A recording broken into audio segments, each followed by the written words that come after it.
Okay, good afternoon, everybody. Thank you. Oops.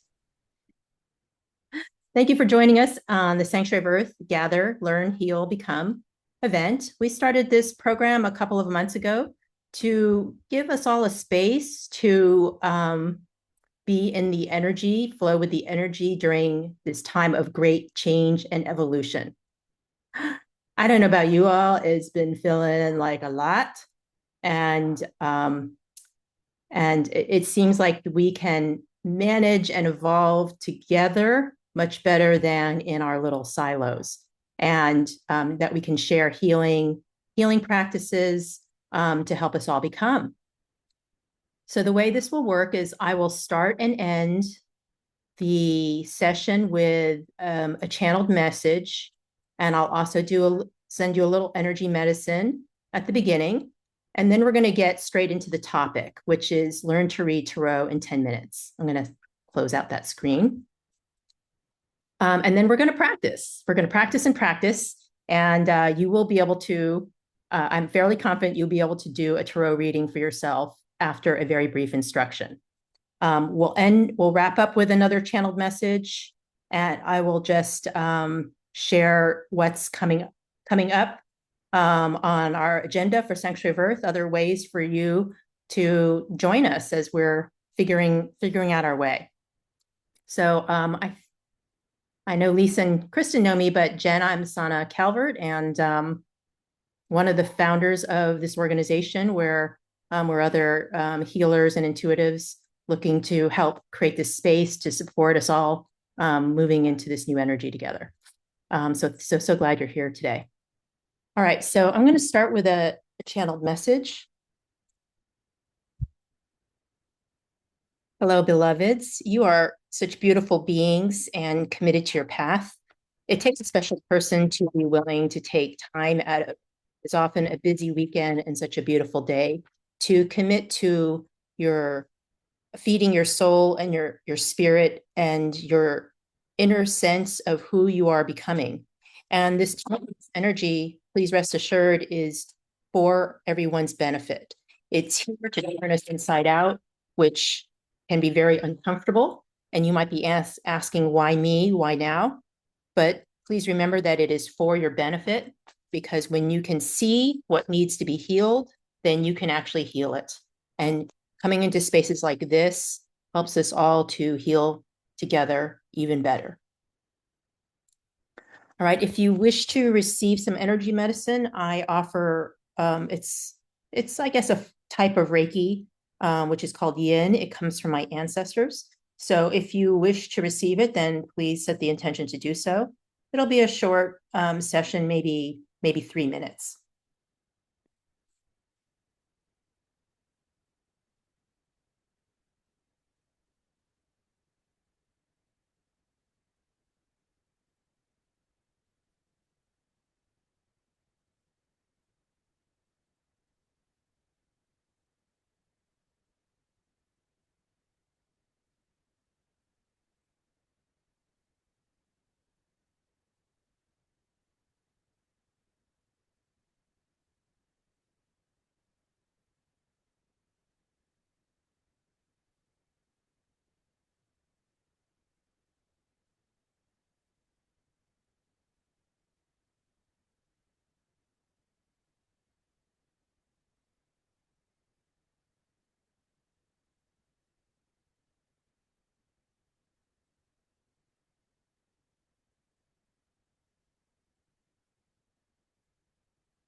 Okay.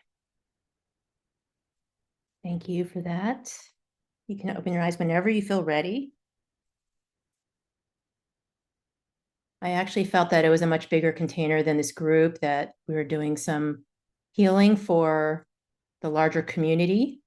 I'm not sure how many people or who, but it felt like a bigger container, and you all were helping to hold that. So thank you. Hope you felt some movement as well. All right, so before we begin, on the topic of tarot or tarot, people always ask me, how do you pronounce it? Either way is fine. I like to say tarot because otherwise it sounds like a root vegetable, which I love, but then it makes me hungry because it feels like we're talking about food. So, but before we begin, maybe just go around and you could each tell me or share what your experience with tarot or tarot is, whether you consider yourself a beginner or intermediate or skilled. I can go first. I've been playing with, I have historically called it tarot, but have been playing with tarot for a couple of years. I took a couple of like online classes to memorize and understand what the meanings are and things like that. But then I quickly let that go because that didn't work for me. And since then, mostly just playing with it for myself. I rarely read for anyone else, but I read for myself about once a month. And just like kind of leaning into a more intuitive reading. I also got like a Spanish deck because I'm learning Spanish too. And it also helps me to not always remember what the numbers mean. And I can just like read what the pictures are. So I would still consider myself a beginner, but have just been a beginner for a long time. So learning more, and I would love to keep learning. Okay, well, and so you shall today. Glad you're here, Kristen. Thanks. Elise or Jen? I can go. So my experience is just about 2 or 3 weeks, maybe a month of it. I had a reading. I went out and bought a deck along with a bunch of oracle cards. And so I've just been kind of playing around with them. So really not much. I just am kind of reading the guidebook and watching some videos here and there. Okay. I don't have a traditional, I don't know, it's not showing up. A traditional set. I got one of these more creative ones, I guess. Okay. So yeah, I don't know if that matters or not. It does not matter. Okay. As long as it speaks to you, that's what matters. So good for you. Okay, glad you're here, Jen. Lisa, I know a little bit about you, but you want to share for the group? Sure, I will share about my absence of knowledge of tarot. Sanna has read for me before, and I have one other friend who reads for me on occasion, but I personally don't know how to do it.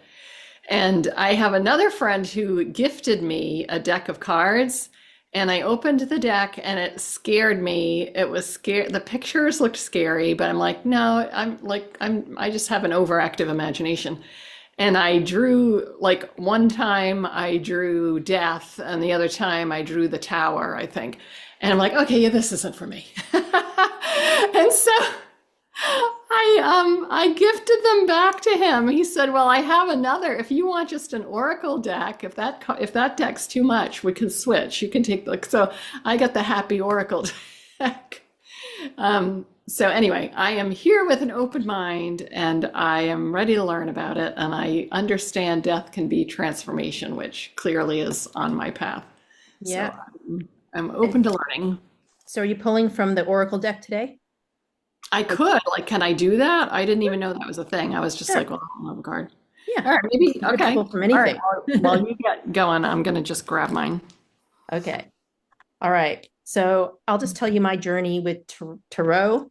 I was an atheist most of my life, and I was flipping through one of those news articles, shopping articles that said, here are the things that changed our life.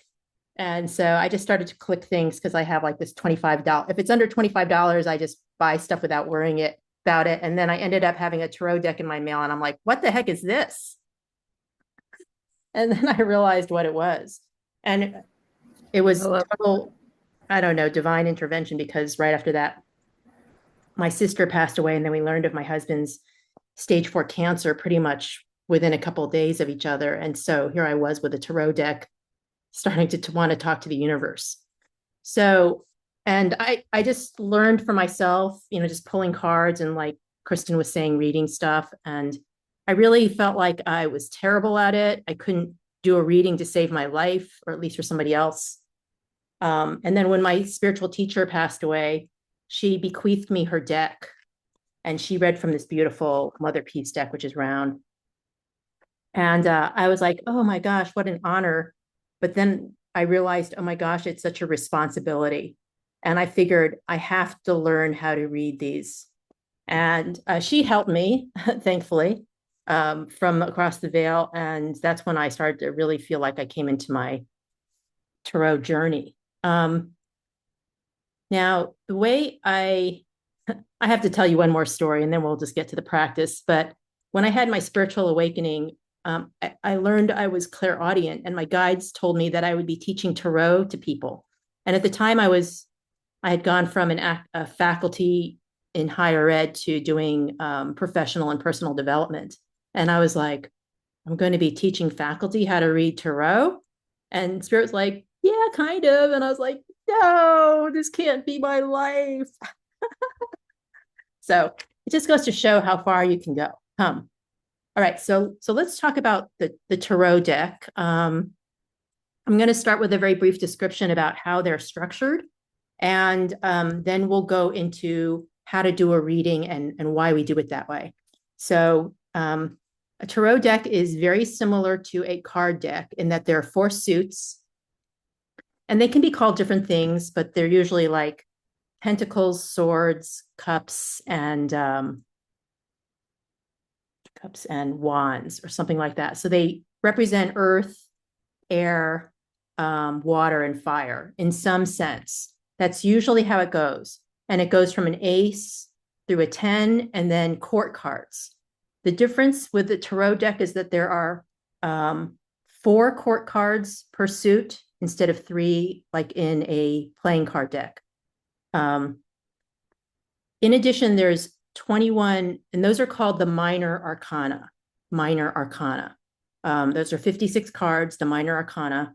They are generally considered to be sort of low karmic energy. So in other words, it's your daily life type of thing. In addition, decks usually have 21 additional cards called the major arcana.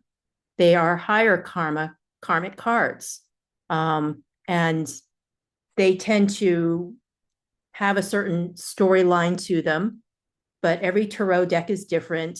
But with both the major arcana and the minor arcana, they represent a journey. So you start out with a 1, like an idea or an opportunity, and then a 2 is sort of like stepping into it.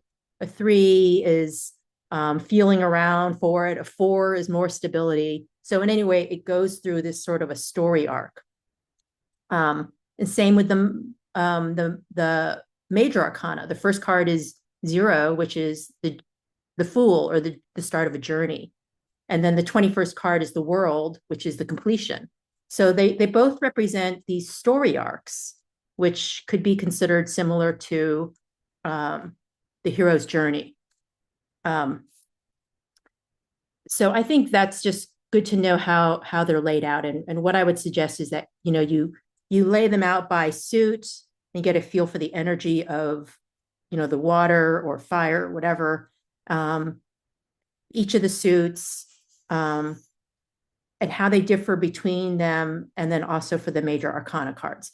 Of course, we don't have time to do that today, but that's just my suggestion to you. It just will help you get used to like what that group feels like and how they evolve through the storyline. All right, so you obviously know that there's lots of resources out there for learning to read tarot, but I feel like it's actually a disservice in some ways to use those things, because if you're going to read tarot or anything else intuitively, You need to get out of your left brain, which has your cognition, memory, and knowledge, problem solving, analysis, and into your right brain, which is the creative and intuitive, emotional, subjective side of your brain. And so if you're starting from your guide, I mean, actually, there's nothing wrong with that. If you want to, just like an oracle card, there's nothing wrong with drawing a card and reading what the book says and then feeling into that. That's absolutely fine. And if that's all you ever want to do and that works for you, then do that. But in terms of reading intuitively, it's putting you into the wrong side of your brain. And it's the side of our brain that our society and world really encourages us to be in. We tend to have to be very goal-oriented, task-oriented, figure this out, figure that out, do this, do that. Okay. That's all necessary and good, except for when it's out of balance and we're forgetting about our embodiment and our emotions and our intuition and our relationships.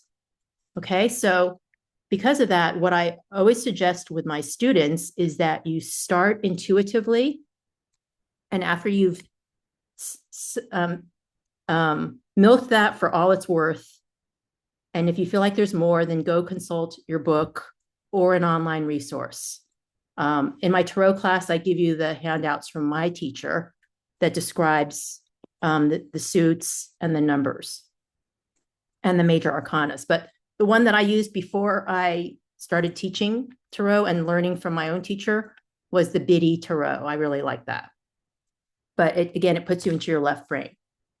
All right. So, and again, it doesn't matter if you're using a tarot deck or an oracle deck, or if you're throwing leaves onto a plate, get a handful of earth and throw it on the ground. I mean, that could be a reading too. Whatever you want is a reading. This is why people do tea leaves and coffee grinds. All right. So I'm going to just give you an example. So the way you do a simple reading, and we'll just do one card readings today, is that you start with an intention.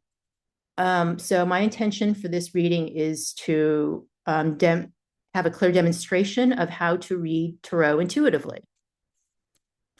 And then what you're going to do is draw a card. And what you always do is you shuffle the cards for a minute or so until it feels like the energy clears. And then the easiest thing to do is to spread them out and use your non-dominant hand to choose a card. Okay, so I already shuffled this deck, and I'm using a Rider-Waite deck. It's a traditional version of the deck. So my intention is to have a reading to demonstrate the best way to read tarot. So I'm going to draw this card, and we're not going to do reversals and all that. We're just going to read cards upright. So I got this card, which is the Knight of Cups. All right, so the way I would read this is I have my intention in mind, and I just clear my mind, and then I focus on the card, and I notice whatever my attention is drawn to. And it's going to be different for each of you. But for me, the cup really stands out to me. Like that cup is really lighting up. I don't know if you can see this. To me, it's very bright. It's the center of those energetic circles. The knight is focusing their energy or their attention on the cup, and the horse is carrying this cup forward. Okay, so the way I would say that the best way to read tarot is to look for the energy and the feeling of your intention in the card, and hold it lightly, and let it take your thoughts or your sense of it where it wants to go. All right, so just to reiterate, the energy of what is most prominent for you in the card is going to sort of tell you the story of the message in the reading. And for me, it's just like focus on the intention, let it speak to you, hold it lightly, and follow the trail of where it wants you to go. So I'm going to just pause right here and see if any of you would like to share what you found most striking or what drew your attention most in this card and how you would interpret it for how to read tarot? Would anybody like to take a stab? There's no right or wrong answer. I was really drawn first by the waterfall and then the cup. So to me, it was kind of like, your cup is going to fill and kind of blossom or grow. Okay, good. So what I'm also getting there, Jen, that's excellent, is that if you put your cup out, it will fill and it would overflow. So, Yeah. so for you, having the attention to just do this will be a very abundant practice for you. Okay, so you just did your first reading for yourself. Okay, Lisa or Kristen, do either of you want to take a stab at interpreting this card for yourself or for the group? Because, it's the thing is whenever I do a reading, whether it's tarot or anything else, the message is not only for the querent or the person asking the question, but it's also for everybody else. So I also know that if I put my cup out for an intuitive practice or anything else, I can also receive abundance. Okay, so hopefully that resonates with Kristen and Lise as well. Kristen or Lise, do either of you want to take a stab? Again, there's no right or wrong answer. One of my first thoughts every time I see this card is it must be precarious to carry a cup while riding a horse. Like, isn't it going to spill out if you go too fast? Stop. Okay, so you're going into your thinking. So clear your mind. What in this image, like stare at the image, what catches your attention? Where do your eyes want to go? The horse. The horse? Okay, and what's the horse doing here? Or what's it saying or doing? What's its role? He's carrying the knight. Okay.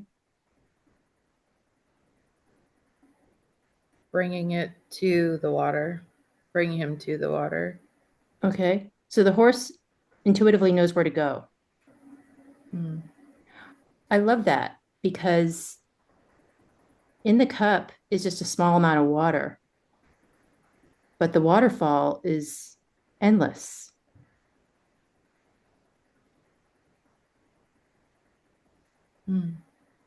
Right, and the horse knows intuitively to go towards the abundance. Okay, so in this case, the horse is also not in his head.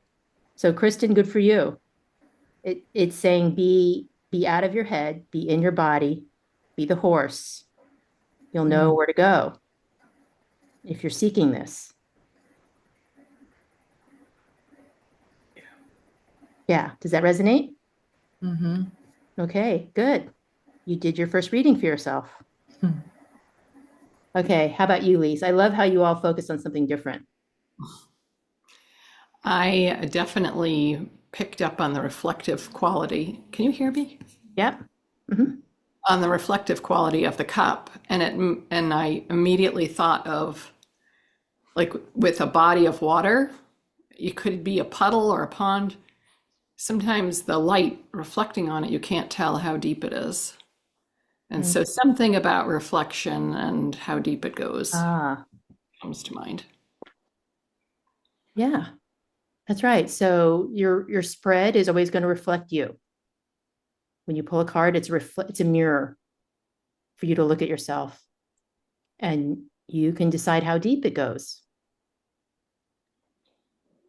There's always going to be many layers to a reading. Okay, very good. You each just completed your first reading. Now that wasn't so hard, was it? So, it does take a little practice. What I'm going to suggest, and I always encourage people whenever they're learning a new skill, is to practice, practice, practice.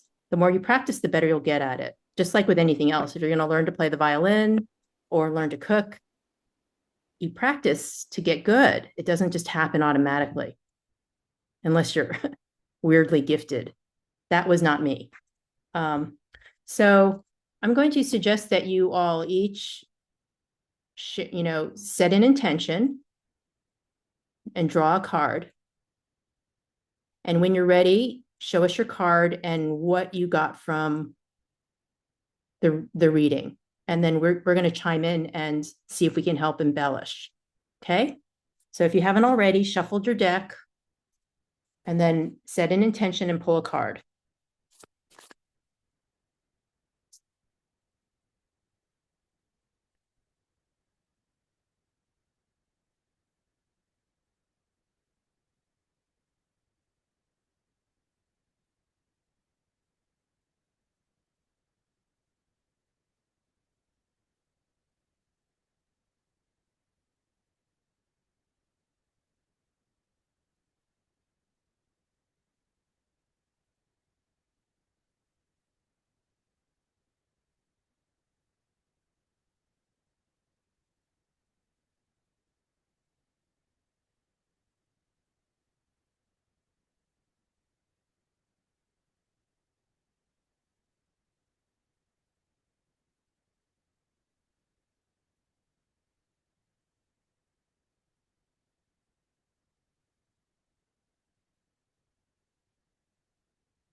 Whenever you're ready to share, you can unmute and tell us your intention and share the card.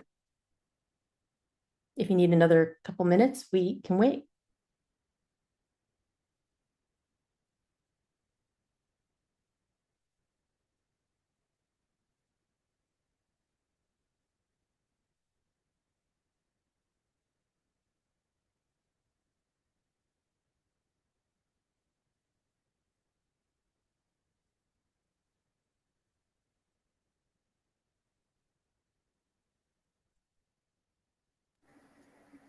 I can go. My intention was to have something to meditate on that would help kind of move me forward out of a little stuck position. Just not an answer, but just something that I can focus on in my meditations. Okay. So I had the Four of Cups, the Cuatro de Copas. And the first thing that pops out for me is that there's this cloud that's handing a cup, and it seems so like kind of silly, like almost like a cartoon. But then when you like kind of compare the cloud cup to these other cups that are on the ground and like where he's staring, he's like staring at the ones that are in front of him, but not really looking at the one that's being handed to him.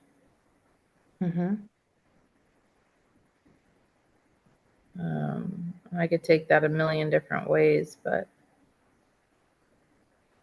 I'm not sure. Well, you stared at the cloud. So if your meditation, if this is a question about what you should meditate on, if you look at the cloud, what is the cloud offering or doing here? Well, it's giving something. I don't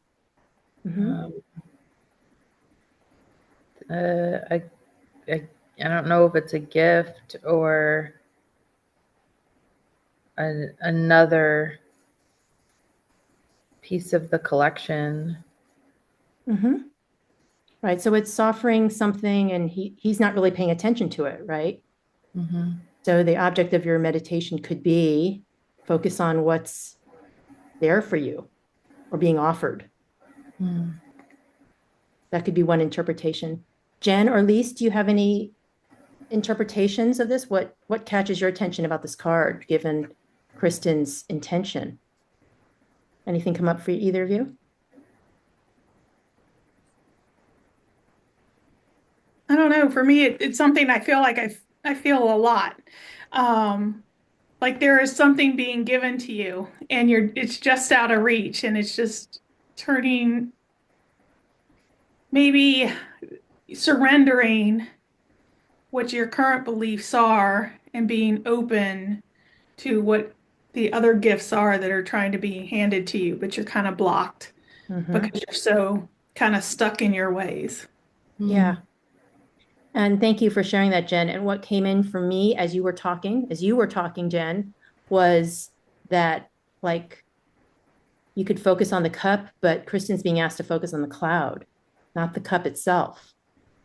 Right. So there's something that you can't see with the cup that wants to make itself known or appreciated. Like sort of look deeper or look beyond, look around, look within. Okay, good. Great. Lise, you have any thoughts here? Anything coming up? Nothing that you're not already talking about, but then I just thought about the word cloud, how it distorts what can be right in front of you. Okay, yeah. So what's not being appreciated could be a distortion, but it could also be an invitation or some clarity. Yeah, goes change in perception, maybe like a shift in how you're perceiving. Okay, good. Kristen, does that resonate with? Yeah, absolutely. All right, very good. Thank you. This is why I love doing this together. It's so much richer when we share our senses with each other. Okay, well done. Okay, Jen or Lise, are either of you ready to share? I could go. Okay. So this is kind of amazing. First of all, I'm a liar because I went to get my Oracle deck, and son of a gun, if the tarot deck wasn't sitting right next to it, he didn't take it when we were together. I thought that I'd given him the deck, but he didn't take it. So This is the one you didn't like.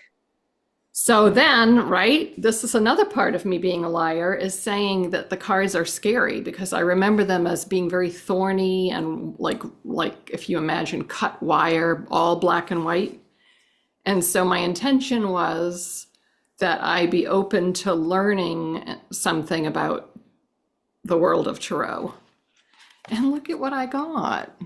It's a baby. It's like not scary at all. It's got rainbow colors. And I just think it speaks to don't be afraid. You're new to this.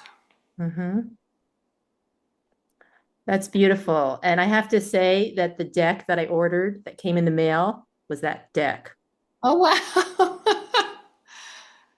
Even the fact that it was a cup after you shared your cup, Sanna, I thought it was interesting that that's the one. Because the other times, I think both times I drew sword cards and they looked so scary. Oh, yeah. Yeah. That's because our minds scare us. Okay, good.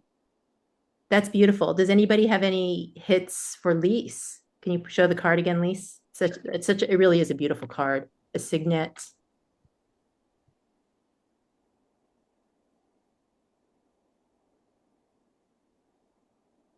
I don't know. For me, the first thing that comes to mind is kind of the ugly duckling, but then you have this beautiful reflection and it's your chakras, and your energy. And so, maybe even turning how you think about yourself and filling yourself up with light and like just recognizing your own beauty. Jen, that's beautiful. Jen, you just nailed that one. Wow. Oh, thank you.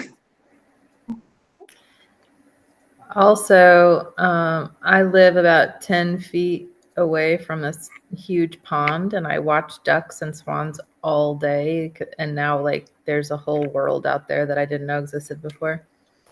And one of the things I notice is that ducks are never, ever alone. And if they're alone, then that means they're in trouble.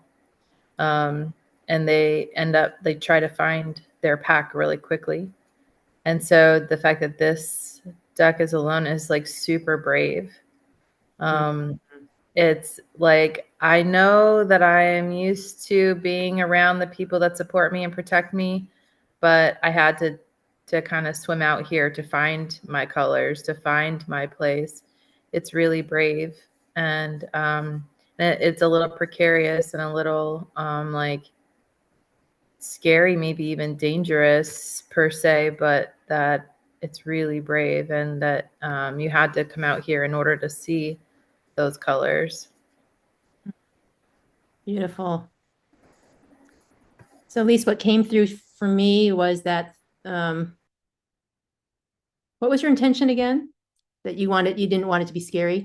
Yeah, and I just wanted to be open to learning. Like I wanted a non-scary Yeah. experience that would Yeah. help, like maybe even replace my first Yeah. initial experience. Yeah. What I got immediately was that you're going to just see a beautiful part of yourself reflected in the cards. You're going to see the beauty of you.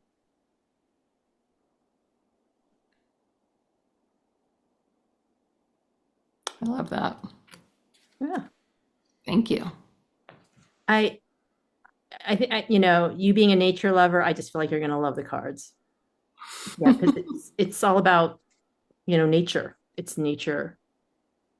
Yeah, I Cool. mean, I love what what you tied in about the being alone means you're in trouble, because I tend to isolate a lot. And some days I have to really push myself to go out and about, and I always feel better when I do. And so that struck a chord too for me. So thanks. Wonderful. Okay, great job, team. All right, Jen, do you wish to share? Sure. I got the hero font, which I Googled, and it turns out it's the priestess or priest. And I don't know, when I look at it, for me, it's the opposite of what that little duck was. This to me was very intimidating and kind of scary when I looked at it. Like, I just see that, this religious figure with burning fingers, and it felt very, like, kind of strict and regimented to follow tradition. But then there were keys and an eye and a triangle and a third or throat chakra on there as well. And, two girls. And so to me, it's like reminding, because so women, so many times, we have blocked, um, our voices are suppressed and not heard, the way we intend. And so for me, it's really like, yes, you have all this tradition and rigidity, but remembering to, I guess, what was that? To use, to really harness our voices and our intuition is kind of what I got from it. And What my was your intention was messages from, I don't know, like guides. Okay, what do your guides want you to know? Yeah. Or what messages the guides have for you? Intention? What's the message? I guess really just to embrace probably the throat chakra and the third eye, and just kind of trust in my voice and let it be heard. And also, and I think this was one of the problems coming into this is, I'm reading the book and I'm so afraid just to read these that I'm afraid I'm going to miss something. And really, this is saying, like, embrace that intuition. Yeah. You'll get what you need to get out of it at the time. Okay, very good. Kristen or Elise, do you have any takes here? Jen, could you put it like a tiny bit closer to the camera? It just gets a little blurry when it's too far away. Is that? Yeah, there you go. Yeah, because you've got your blur background.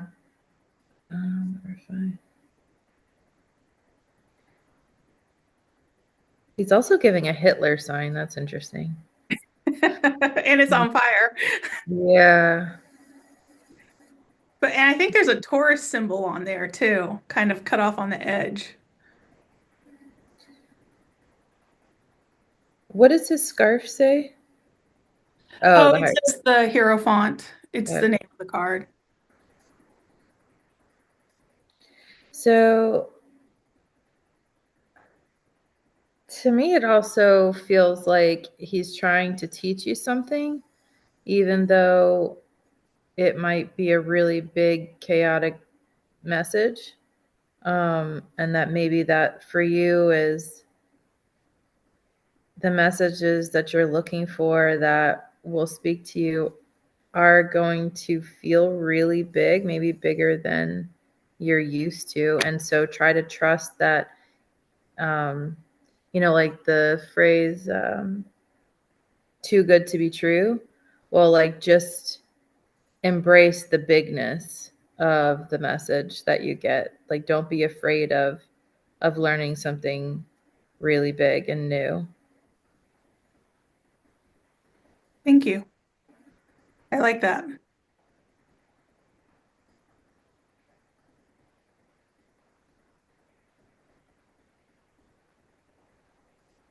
Lise, anything coming through for you? I mean, as far as what I noticed right off was the keys, and that made me think about having you have awareness is the key. So you have the awareness, you just have to like tune into it. And then I'm looking at what's at the top where is it like a light shining where there's three different sets of light rays coming from it? The mouth, it's got like little lips and teeth. It's a mouth with light rays. Interesting. Ooh. Yeah. Yeah. Okay. So I get what you mean by throat chakra. Yeah, here's the little throat chakra symbol down here. Wow. Okay. And the two girls and the keys. And then that's the little, looks like half of a bullhorn for Taurus. Yeah, it's a very dynamic card. A lot of things happening in energy. Yeah.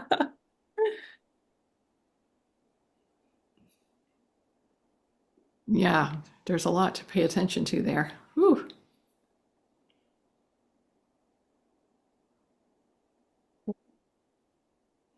Well, anything else, Lise? Not Not really specifically. I can't really come up with anything. Sana, can I ask a question? Sure.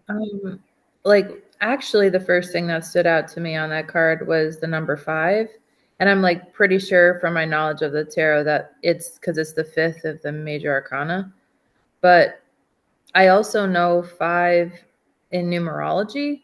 Is it using my left brain too much to use the knowledge that I have of numerology to like interpret this more like with the number 5?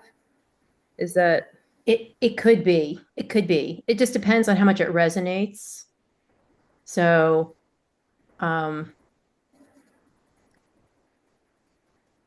if it's a quick intuitive, well, it can be hard to differentiate between what you're thinking and knowing if you're in your left brain or if you're tapping into the intuition. I would just hold it lightly and feel into the vibration of it. Like, does it ring as truth versus what you know? okay? Yeah, that's a great question. And that's always the challenge when doing intuitive work is, okay, is this what I know or think or have been taught, conditioned to believe, or is this an intuitive message? Mm-hmm. And that's where the practice comes in. And this is where also doing community is really helpful because you can get into your own echo chamber if it's just you. And so you can have sort of a reality check with other people. Okay, so Jen, what really stood out to me was like strangely this place between her eyebrows. Like the expression on her face, like there's a worry, but she's also sensing into what's a lot going on. Like what the other thing that strikes me is with this card is that there's a lot going on and it's also very clear. Like the images in this photo are very defined. Like even the fire has edges to it. So she's sensing really clearly there are people listening to her. She's being willing to speak her truth, even though it may not be comfortable for her. But she knows that it's important. Okay, thank you. I love that. Thank you. How did the cumulative readings sit with you? Do they resonate?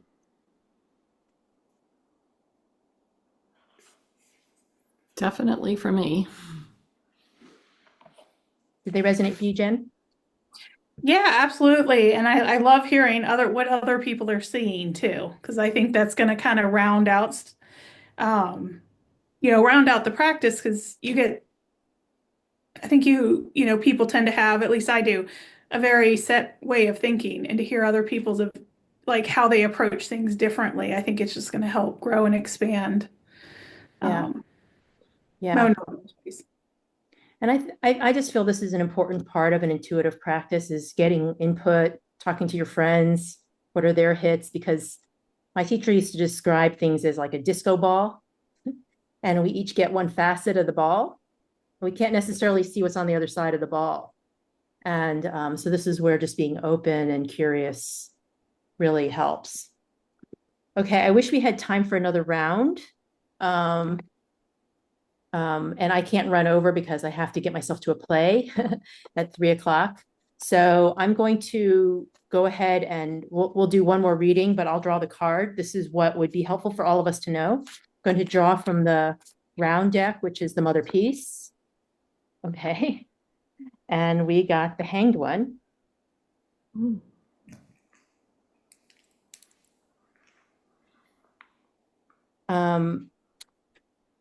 I'll start. So what we all need to know is to be in trust. And this is what this is a very traditional reading of this card. It's also the Hanged Man in the Rider-Waite. But this has much more of a yin energy to me. The moon is there. This one is hanging by one foot upside down, being held to the branch by a snake. That takes a lot of trust and stillness, and willing to absorb from the energy around us. And despite what might feel like a dire circumstance, to find the gift, find the blessing, the understanding, the wisdom, the insight, the inspiration, and to remember that all is well. All is well. Even if it feels like we're hanging upside down, held clasped to a branch by a snake. This is exactly where we need to be right now. And it is for us, not happening to us. Okay, any takes from you all?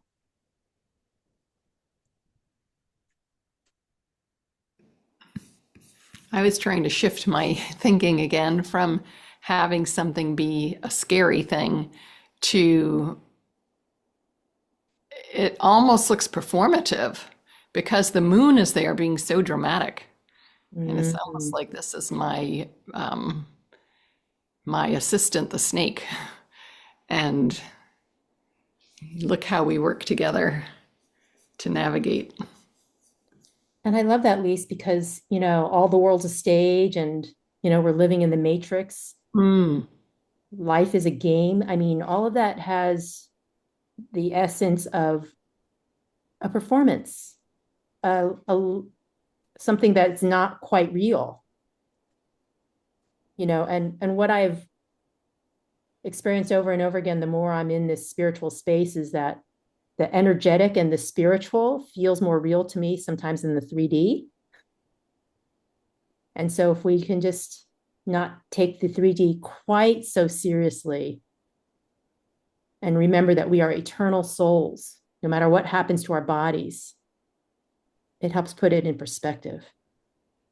Thanks for that, Lise. Jen or Kristen, any hits here?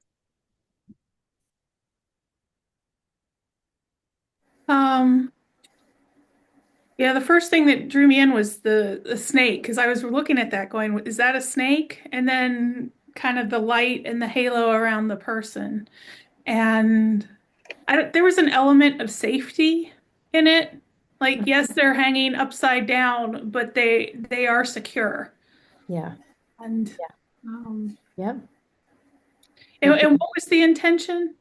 Just what we need to know. What we need to know right now. Okay. I guess with that intention tied to it, I don't know, it ties into taking risks. Okay. Good. Yeah. We're we're being held. Take a risk, perhaps. And to piggyback off of that too, that Jen just said, is this person is naked, which is very vulnerable.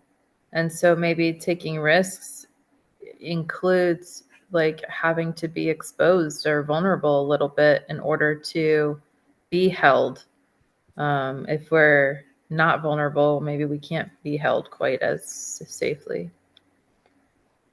Good. Okay, wonderful. See, you guys are pros already.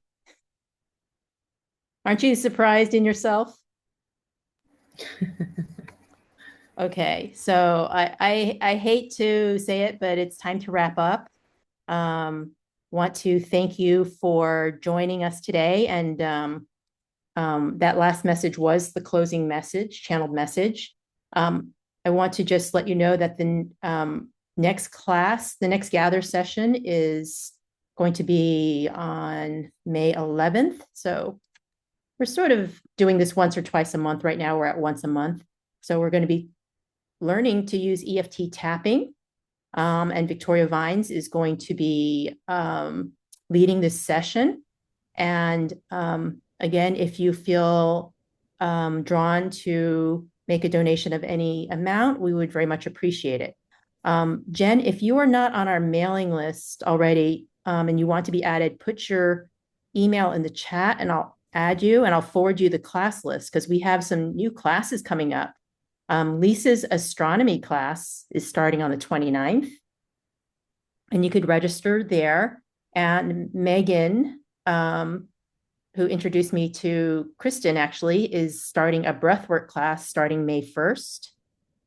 I have a program called Hope Warriors. It's about the hero's journey that I'm going to also be starting on April 29th, but at noon, whereas Lisa's class is in the evening. And the announcement for that is in the newsletter, as is my IONS talk, which is April 19th on Zoom and in person at Unity Richmond at 10 a.m. May 18th will be Tarot. So I was hoping to see if there'd be enough interest to offer Tarot again. So I would love to teach that if we can get at least a couple of students. Okay, so that is that. Jen, thank you for your email. The last thing to do is to do the free session, mini session giveaway with me. So I give away a free 30-minute session to one lucky participant. So Lise, can you pick a number between 1 and 3? Oh, sorry, can you unmute? 1. 1. Okay, so Jen, you're the lucky winner. So I'm putting I'll email you, and then if you'd like to take me up on the session, then we can set up a time. Yeah, absolutely. Thank And you so much. I'll send you the newsletter that just went out a couple days ago, so you'll have all the events as well. Okay, perfect. Thank you. Okay, so wonderful. Thank you all for joining me today. It was so much fun practicing tarot with you, and hope to see you at an upcoming class or gather session soon. Have a good day. Bye-bye. Thank you. Bye.